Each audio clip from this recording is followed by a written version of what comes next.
Today we're going to turn this rusty old sheet metal and a worn out Sawzall blade into something you never knew you needed. Fun with cars, we're constantly trying to find new ways to repurpose things. What could we possibly use this worn out reciprocating saw blade for? Need one more thing, some rusty old sheet metal. Forgot about a couple of random hose clamps or a bigger random hose clamp and a flat washer. We're going to get real high tech here. We got the Sawzall blade, the old sheet metal, and a paint can. We're just going to mark this out. We're going to go a little longer so we can do bigger cans like the turbos. And then we're going to bend that, weld this to the back of it, and we're going to use one other thing. Stick around. Left it a little bit longer than the paint can. It's got some odd edge on it. We'll leave that on there too. Somehow we'll use that.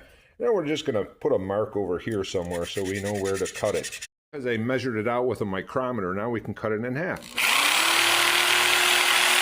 At this point in, we'll mark this so that we have some space too. We need some space so we don't hit this with our project.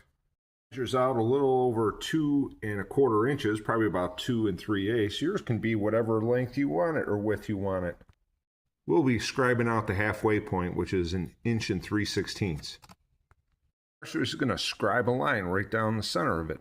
You could use a bench vise to bend this, but we're going to use the metal brake because I have it. We'll put about a 30-degree bend in here, just enough. And we'll clean it up so that there's no sharp edges. How well it fits the can. We're going to mark out 2 areas where we can put slots with the die grinder.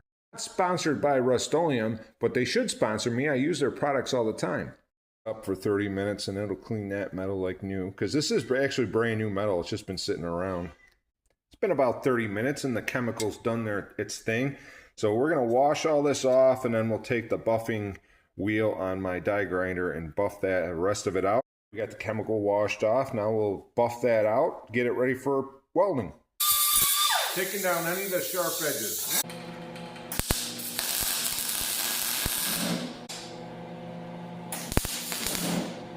We're going to bend those edges in and then weld it. Okay, so we got the blade in line with the body of the metal we just made. And let's see if this will weld on. Put a coat of primer on there. All right, let's make this Lambo green, shall we? Endlessly shaking this paint can because it's a little bit older. Now that it's dry to the touch, we can put our hose clamp in. Okay, now we will thread this hose clamp in just like this. Fits in there perfectly. And guess what we have? A paint shaker.